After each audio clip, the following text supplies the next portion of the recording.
Hello guys, this is Aditya from PC Kings और आज हम लोग जानने जा रहे हैं कि कैसे आपने अगर नया पीसी बनाया है तो उसके बाद उसमें विंडोज़ 10 कैसे इंस्टॉल करते हैं, वो आज मैं बताने जा रहा हूँ। स्टेप बाय स्टेप, एक भी स्टेप स्किप नहीं करूँगा और ये वीडियो 2 पार्ट में होने वाली है। अभी इस पहले पार्ट में हम लोग जानेंगे कि विंडोज़ 10 कैसे इंस्टॉल करते हैं pen drive, bootable pen drive के द्वारा, और बूटेबल पेन ड्राइव कैसे बनाते हैं वो भी बताऊँगा। और फिर दूसरे वीडियो में जो कि पार्ट 2 होने वाला है उसमें मैं बताऊंगा कि विंडोज़ 10 इंस्टॉल होने के बाद आपको सारे ड्राइवर्स कैसे अपडेट करने हैं, अपने विंडोज़ को एक्टिवेट कैसे करना है, और बाकी जो भी ग्राफिक्स के ड्राइवर्स होते हैं, जीपीयू ड्राइवर्स होते हैं, और जो भी विंडोज़ के अपडेट्स होते हैं और बाकी जो ऐप वैप जो आप डाउनलोड करते हो वो सब कैसे इंस्टॉल करें फटाक से। और एक मस्त वाला फ्री टिप भी दूंगा जिससे आपके बहुत सारे ऐप एक ही बार में इंस्टॉल हो जाएंगे, most of the common apps. तो वो टिप के लिए ज़रूर रुकना। तो वो पार्ट 2 होएगा। अभी पार्ट 1 में हम लोग विंडोज़ 10 कैसे इंस्टॉल करते हैं वो बताने जा रहा हूँ।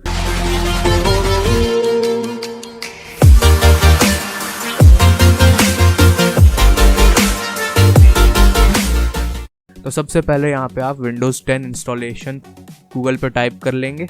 फिर यहाँ पे download Windows 10 disc image ISO file, इस पर क्लिक कर देंगे। माइक्रोसॉफ्ट की वेबसाइट है, ठीक है। फिर यहाँ पे ये डाउनलोड टूल नाउ, यहाँ पे एक डाउनलोड टूल करेंगे, क्लिक करेंगे। फिर यहाँ पे आपको एक टूल डाउनलोड हो जाएगा, उसको ओपन करेंगे, यस करेंगे। वो थोड़ा अपना देखेगा, चेक करेगा सिस्टम को, गेटिंग फ्यू थिंग्स रेडी। अब उसके बाद आपको लाइसेंस रीड करने के लिए आएगा। तो ये आप लाइसेंस रीड करना चाहते हो तो कर सकते हो, मैं तो डायरेक्ट एक्सेप्ट कर देता हूँ। फिर वो गेटिंग फ्यू थिंग्स रेडी करेगा। अब यहाँ पे आपके पास 2 ऑप्शन होंगे। पहला option upgrade this PC now, और दूसरा create installation media USB flash drive DVD ISO file another PC के लिए, फॉर अनदर पीसी। ये अपग्रेड पीसी पे हम लोग ने पहले क्लिक किया था, जो मैंने पहले वीडियो बनाई थी कैसे आपको अपने विंडोज़ 7 से विंडोज़ 10 में जाना है, वो वाले वीडियो में बनाई थी, जिसमें हम लोग अपग्रेड दिस पीसी पे करते हैं डायरेक्ट, ताकि पीसी विंडोज़ 7 से विंडोज़ 10 में अपग्रेड हो जाए। तो वो वाली वीडियो आपने नहीं देखी है, अगर आपका कोई भी कंप्यूटर आपके घर में या लैपटॉप है जो विंडोज़ 7 पे अभी भी रन कर रहा है, तो वो वाला वीडियो ज़रूर जाके देखना। लिंक गिवन इन डिस्क्रिप्शन और यहाँ पे आई कार्ड में भी दिख रहा होगा। तो आज हम लोग किसी और कंप्यूटर, जो आपने नया कंप्यूटर बिल्ड किया है, उसको हम लोग अपग्रेड करने जा रहे हैं। तो उसके लिए हमें एक अलग से बूटेबल पेन ड्राइव बनानी पड़ेगी। तो ये मेरे पास पेन ड्राइव है, एटलीस्ट 8 GB की पेन ड्राइव होनी चाहिए, 8 GB, और पूरी खाली होनी चाहिए, ठीक है। तो इसको मैं अपने पीसी में लगाता हूँ। ये मैंने पीसी में लगाया, ये आ गया, मेरा पेन ड्राइव डिटेक्ट हो गया, ठीक है। अब हम लोग क्रिएट इंस्टॉलेशन मीडिया पे क्लिक करेंगे और नेक्स्ट कर देंगे। अब ये पूछेगा आपसे कि आपको कौन सा लैंग्वेज रखना है, एडिशन। वैसे विंडोज़ 10 ही है, ठीक है। 64 बिट ही करते हैं, 32 बिट कोई मत कर देना, क्योंकि उसमें 4 GB रैम तक ही अलाउड होता है। 4 GB के ऊपर रैम आप अलाउ ही नहीं कर सकते, मतलब सपोर्टेड नहीं होता है। तो 64 बिट करना, ठीक है। नेक्स्ट पे क्लिक करेंगे। अब ISO फाइल वो बोलेगा या फिर USB फ्लैश ड्राइव। तो USB हम लोग ने लगाया है, USB एटलीस्ट 8 GB लिखा हुआ है यहाँ पे। तो 8 GB की पेन ड्राइव होनी चाहिए, पूरी खाली होनी चाहिए, ठीक है। नेक्स्ट। अब देखो, उसने मेरा पेन ड्राइव ADI करके था, वो डिटेक्ट कर लिया जो मैंने USB पेन ड्राइव लगाया है। अब इस पे हम लोग नेक्स्ट कर देंगे। तो वो अपने आप विंडोज़ 10 का फाइल्स जो भी है, इंस्टॉलेशन सेटअप, वो सब पेन ड्राइव में डाउनलोड करके उसको एक बूटेबल पेन ड्राइव बना देगा ऑटोमेटिकली। और वो प्रोग्रेस होने में आपको टाइम लगेगा, जितना आपका नेट का स्पीड है और कंप्यूटर का हार्डवेयर है उतना टाइम लगेगा आपको। अब मैं यहाँ पे वीडियो में कहना चाहता हूँ कि कुछ भी इंफॉर्मेटिव लग रहा हो वीडियो में, या फिर कुछ भी हेल्प हो रही हो, तो चैनल को सब्सक्राइब कर सकते हैं, वीडियो को लाइक कर सकते हैं, शेयर कर सकते हैं, ठीक है। दिल से सब्सक्राइब करो। और ये हमारा 99% हो गया है अब प्रोग्रेस।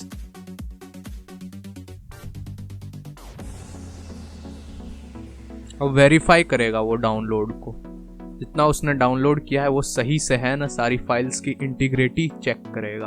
अब वो पेन ड्राइव में इंस्टॉलेशन मीडिया क्रिएट कर रहा है विंडोज़ 10 का। तो पेशेंस रखें, परसेंटेज को 100 तक पहुंचने दें।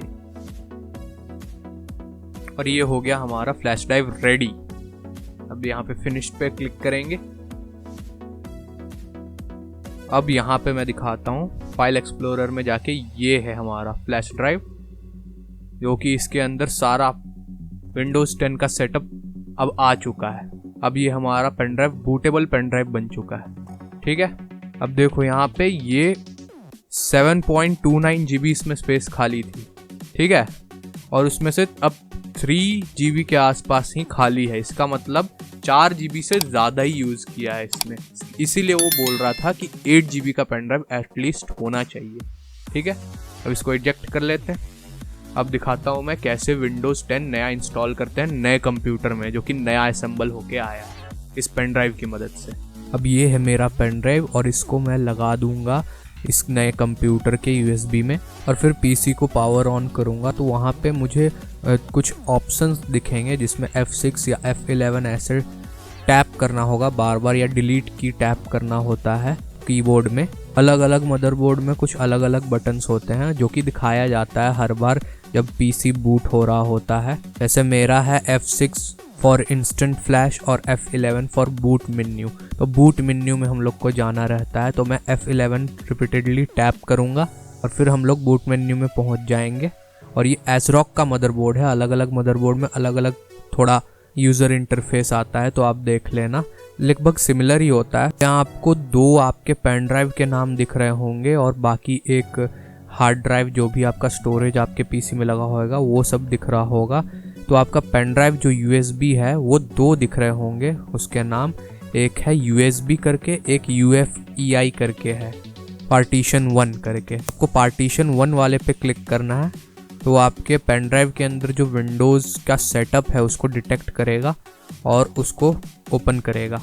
ये होने में थोड़ा टाइम लग सकता है। तो आपके सामने न्यू विंडोज़ इंस्टॉल करने के लिए आपसे लैंग्वेज पूछ और बाकी ये सब टाइम करेंसी ये सब पूछेगा, तो आप सीधे नेक्स्ट पे कर सकते हैं क्लिक। फिर इंस्टॉल नाउ का ऑप्शन आएगा तो आप सीधे क्लिक कर सकते हैं। फिर वो जो आपके पेन ड्राइव के अंदर सेटअप है वो इसको स्टार्ट करेगा और उसको रिकॉग्नाइज करेगा। और यहाँ पे इम्पॉर्टेंट बात कि वाईफाई आपके कंप्यूटर में ऑफ होना चाहिए, या फिर जो भी आप ईथरनेट केबल अगर आपने पीछे से लगा रखा है पहले से वो भी निकाल दीजिए। मैं ऐसा क्यों कह रहा हूँ आगे बताऊँगा। अब वो पूछेगा आपसे कि आपके पास विंडोज़ का लाइसेंस की है कि नहीं एक्टिवेट करने के लिए, तो हम सीधे क्लिक कर दीजिए आई डोंट हैव अ की। अगर आपके पास है भी फिर भी आई डोंट हैव अ की पे क्लिक करना है। फिर आपके सामने विंडोज़ 10 के अलग अलग वर्जन सामने लिखे हुए आ जाएंगे, तो आपको विंडोज़ 10 प्रो को ही सिलेक्ट करना है। अब आपको लाइसेंस एक्सेप्ट करने के लिए आ जाएगा, तो एक्सेप्ट करके नेक्स्ट पे क्लिक कर सकते हैं। वो पूछेगा अपग्रेड एंड इंस्टॉल विंडोज़ या फिर कस्टम इंस्टॉलेशन, तो आपको कस्टम इंस्टॉलेशन पे क्लिक करके नेक्स्ट करना है। तो फिर आपके सामने ढेर सारे जो डिस्क आपके कंप्यूटर में लगे हुए हैं ऑलरेडी, या फिर जो भी हार्ड ड्राइव है और NVMe SSD अगर आपने लगा रखी है वो सब आपके सामने डिस्प्ले हो जाएगा with their size in GB। मैं अपना NVMe ड्राइव सिलेक्ट कर रहा हूँ क्योंकि मेरे पास NVMe SSD थी 500 GB की, जिसमें 465 GB स्पेस खाली है, और नेक्स्ट पे क्लिक कर रहा हूँ क्योंकि उसमें ही मुझे विंडोज़ 10 इंस्टॉल करनी है। रखें SSD में ही सिलेक्ट करके इंस्टॉल करें, तभी आपका विंडोज़ तेज़ी से बूट होएगा 10-15 सेकंड के अंदर, अगर आपके पास SSD है तो। फिर वो अपना प्रोसेस चालू कर देगा, कॉपिंग फाइल, गेटिंग थिंग्स रेडी, ये सब, और फिर इंस्टॉलेशन का परसेंटेज शुरू हो जाएगा इंस्टॉल होने का। तो आपको वेट करना है तब तक 100% होने तक। और इस बीच आपका कंप्यूटर बार बार रीस्टार्ट होएगा, तो मेक श्योर आपके पास प्रॉपर लाइट हो, पावर सप्लाई हो कंप्यूटर में। कोई डरने की बात नहीं है, वो बार बार रीस्टार्ट होएगा प्रोसेस को कंप्लीट करने के लिए। आपको लैंग्वेज सिलेक्ट करने के लिए आ जाएगा, तो आप यूनाइटेड स्टेट्स सिलेक्ट करके नेक्स्ट कर सकते हैं। कीबोर्ड लेआउट भी US सिलेक्ट करना है, सेकंड कीबोर्ड लेआउट को स्किप करना है। अब इसीलिए मैंने बोला था कि वाईफाई को डिस्कनेक्ट करके रखिए। जो भी आपने वाईफाई है ईथरनेट से अगर कनेक्ट कर रखा है तो आप उसको निकाल दीजिए ईथरनेट केबल को, क्योंकि वो पूछ रहा है कि आप इंटरनेट से कनेक्ट करना चाहते हैं कि नहीं। अगर आप ऑलरेडी कनेक्टेड होंगे तो वो एडिशनल आपको फीचर्स अपना बताने लगेगा, एड्स दिखाने लगेगा, तो वो मैं नहीं चाहता। इसीलिए ऑलरेडी डिस्कनेक्ट करके रखना है आपको और सीधे क्लिक करना है I don't have a wifi पे। फिर वो आपको लालच देगा कि ये जो फीचर्स हैं, 3 फीचर्स दिखा रहे हैं, वो आपके मिसिंग हो जाएंगे। तो मुझे फ़र्क नहीं पड़ता, उसको बाद में भी इनेबल किया जा सकता है। तो आपको कंटिन्यू विथ लिमिटेड सेटअप पे क्लिक करना है। फिर वो आपसे आपके पीसी का नाम पूछेगा, तो आपको नाम डाल देना है पीसी में। अब आपको पीसी का पासवर्ड सेट करना है। फिर आपको 3 सिक्योरिटी क्वेश्चंस, जैसे कौन सा पेट है, या फिर आपका नेम, आप बॉर्न कहाँ हुआ है, आपके पेरेंट्स कहाँ से बिलोंग करते हैं, ये सब सिक्योरिटी क्वेश्चंस 3 पूछेगा और उनके आंसर्स भी आपको वर्ड्स में लिखने होंगे। तो इन सिक्योरिटी क्वेश्चंस का आंसर भी आप लिख लें। अगर आपका पीसी कभी ज़्यादा बार पासवर्ड डालने की वजह से लॉक हो जाता है, तो आप इन सिक्योरिटी क्वेश्चंस का आंसर दे के ही उसको अनलॉक कर पाएंगे बाद में। अब यहाँ पे सबसे फनी बात आती है, choose your privacy settings for your device. ये माइक्रोसॉफ्ट बोलता है कि ये प्राइवेसी सेटिंग्स है और सारे को देखो ऑन कर रखा है इसने बाय डिफॉल्ट। मतलब ये आपका लोकेशन, डाटा, ये सब भेजेगा माइक्रोसॉफ्ट के पास, और बोल रहा है प्राइवेसी सेटिंग है ये आपका बेस्ट प्राइवेसी सेटिंग। झूठ बोल रहा है। तो मैं तो बिल्कुल इसको प्राइवेसी सेटिंग्स ये सब देता ही नहीं हूँ, सबको मैं ऑफ कर देता हूँ। और आप भी ऑफ कर देना, बिल्कुल एक भी सेटिंग इसमें से ऑन नहीं रहनी चाहिए, नहीं तो बेकार में आपको अननेसेसरी नोटिफिकेशन या फिर बेकार का झमेला हो जाता है बाद में सेटअप होने के बाद। एक्सेप्ट पे क्लिक कर देना है। और ये सबसे बेकार चीज़ विंडोज़ ने जो बनाई है, मुझे ऐसा लगता है, कॉर्टना। जैसे गूगल में गूगल असिस्टेंट होती है और आईफोन में सीरी होती है असिस्टेंट, वैसे ही माइक्रोसॉफ्ट में कॉर्टना करके एक असिस्टेंट है, वॉइस असिस्टेंट, तो भी एकदम बेकार है। बिल्कुल मैं इसको रिकमेंड नहीं करता इंस्टॉल करने के लिए या फिर सेटअप करने के लिए। तो आपको नॉट नाउ पे ही क्लिक करना है, इसमें नॉट नाउ पे क्लिक करना, गलती से भी एक्सेप्ट मत कर लेना, दिमाग खराब हो जाएगा नहीं तो। फिर अब फाइनली आपका सेटअप पूरा हो चुका है, ऑलमोस्ट देयर। वो बोलेगा hi, getting everything ready for you, this can take several minutes, waiting, loading, ये सब करते रहेगा बहुत देर तक। जितना आपका कंप्यूटर का हार्डवेयर स्ट्रांग होएगा उतना जल्दी वो सेटअप करेगा, तो आपको उतनी देर वेट करना है। और ध्यान रखें यहाँ पे आपका पीसी ऑफ नहीं होना चाहिए, do not turn off your PC लिख के भी आ रहा है। ऑलमोस्ट देयर, और ये लो आपका विंडोज 10 इंस्टॉल हो गया नए पीसी में। एकदम नया पीसी जो आपने बिल्ड किया था उसमें इंस्टॉल हो गया है विंडोज 10। अब सबसे पहले मैं क्या करता हूँ कि सेटिंग्स में जाके, पर्सनलाइजेशन में जाके डार्क मोड इनेबल कर लेता हूँ ताकि सब कुछ बैकग्राउंड ब्लैक हो जाए, और थीम कलर सिलेक्ट कर लेता हूँ जो कि है ग्रीन। अब नेक्स्ट स्टेप क्या है कि आपने जो रैम लगाया है अपने मदरबोर्ड में, वो डिफ़ॉल्ट 2100 मेगाहर्ट्ज़ पे चलता रहता है। अगर आपका 3000 या फिर 3200 मेगाहर्ट्ज़ का भी रैम है, वो डिफ़ॉल्ट 2100 मेगाहर्ट्ज़ पे ही चलते रहता है, या फिर 2133 मेगाहर्ट्ज़ पे। तो उसको आपको 3200 मेगाहर्ट्ज़ या फिर जो भी आपका स्पीड है रैम का, उस पर चलाने के लिए आपको बायोस में जाके उसको XMP प्रोफाइल इनेबल करना पड़ता है। तो वो कैसे करना है वो देख लेते हैं। आपको रीस्टार्ट करना पड़ेगा अपने सिस्टम को, और डिलीट की या फिर F6 मेरे केस में है, आपके केस में हो सकता है डिलीट की बार बार दबाना पड़े। तो फिर आप बायोस में चले जाएंगे मदरबोर्ड के, तो यहाँ पे आप देख सकते हैं 8 GB की 2 स्टिक्स मैंने लगा रखी हैं, तो वहाँ पे दिखा भी रहा है 2133 मेगाहर्ट्ज़ पे।